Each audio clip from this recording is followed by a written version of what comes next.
Needs Analysis Training Part 2. In this module, we're going to talk about needs analysis from the perspective of motivation. This will be a very short module, but very important.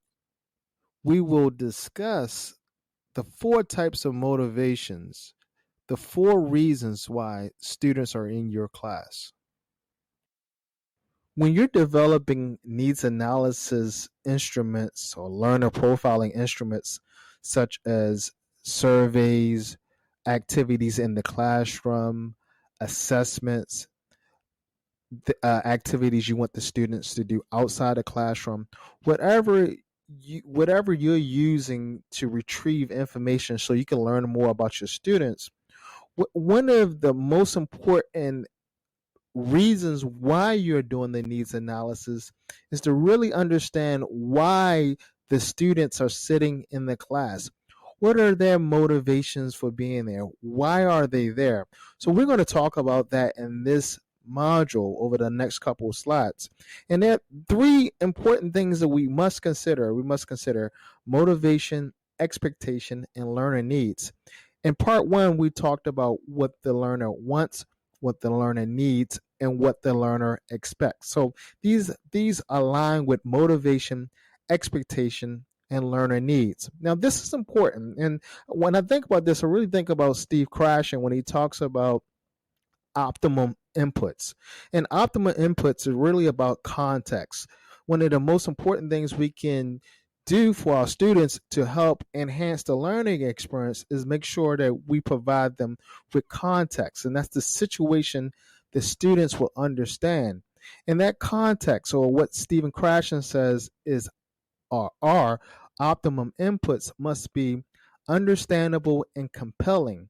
So when we do a needs analysis, in essence, what we're doing is we're building our instruction in the name of making sure that the inputs that we give the students are understandable and compelling.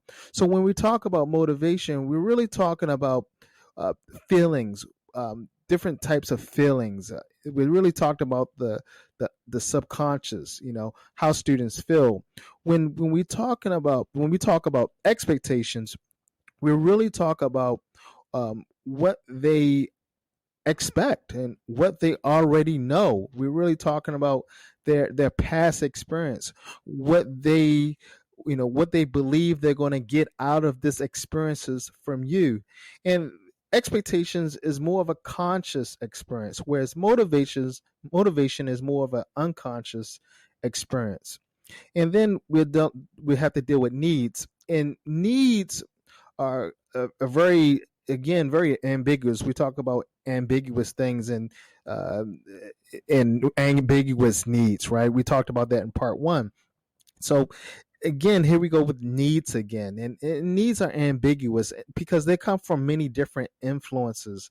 They come from culture, they come from parents, they come from the curriculum the school offers, they come from the country in which you live, the society in general. So when we talk about needs analysis, what we're really trying to do is just really dig deep and really figure out why the student is there. What are their motivation, and how can we use their motivation? How can we use their expectation, and how can we use what they need to give them, again, what Stephen Krashen says, optimum inputs that are understandable and compelling. Let's talk about the 4 types of motivations. In this slide, we're going to talk about integrative motivation and instrumental. Now, with integrative motivation, it's important to understand that integrative motivation is an internal experience. You are motivated because you want to be a part of a group or a part of a community.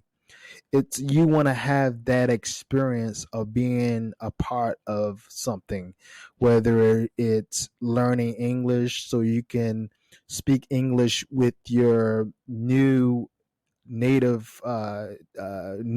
friend or your new British friend, or you want to um, join the run club, and so you want to learn how to run long distances so you can be a part of that community.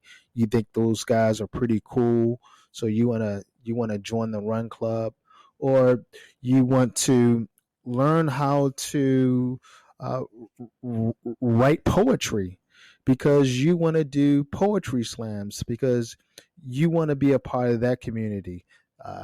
You want to hang out with the poetry crowd.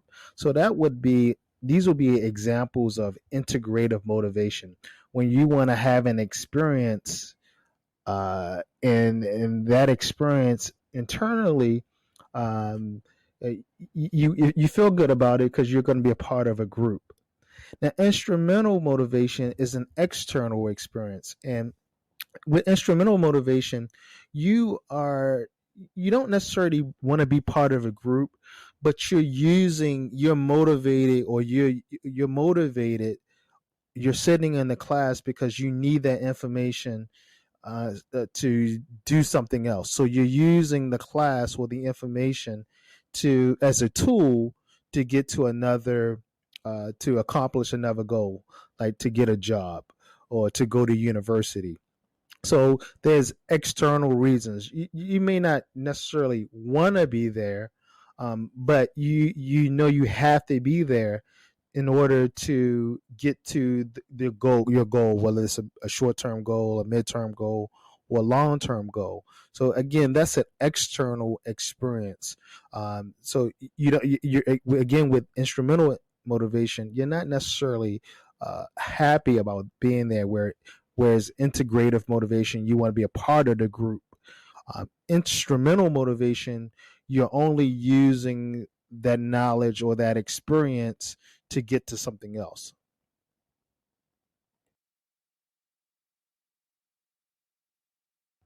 Okay, so let's talk about intrinsic motivation and extrinsic motivation.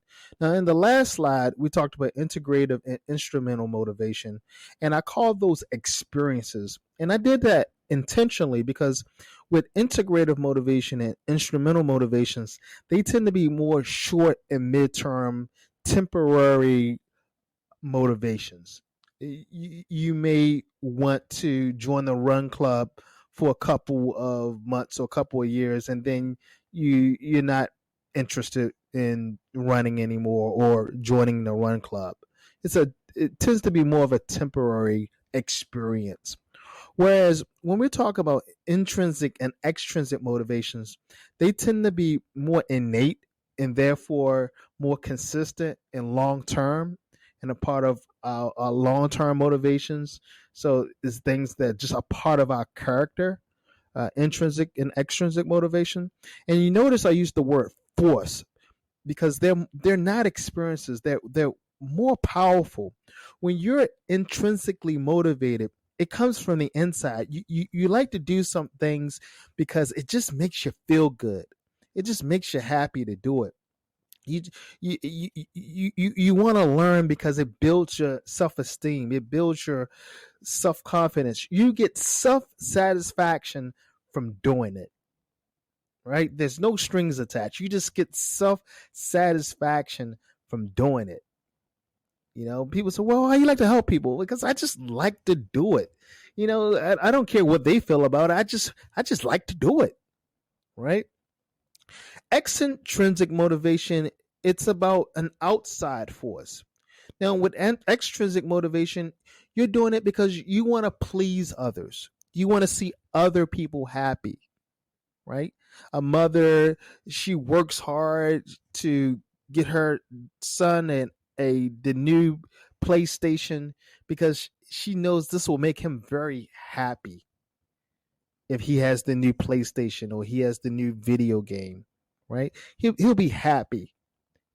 So she wants to see please her son, so she's extrinsically motivated to maybe work extra hours, right?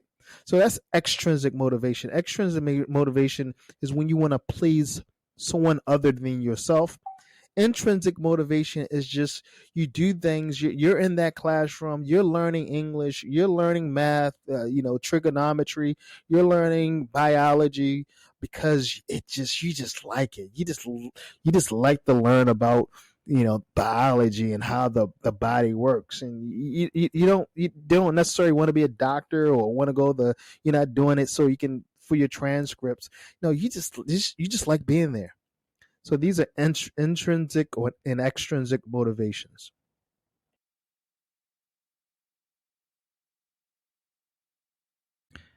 Thank you for participating in this module. We have one assessment that we want you to complete, and it should be the next item. And after that, we have one more module for you concerning needs analysis and action.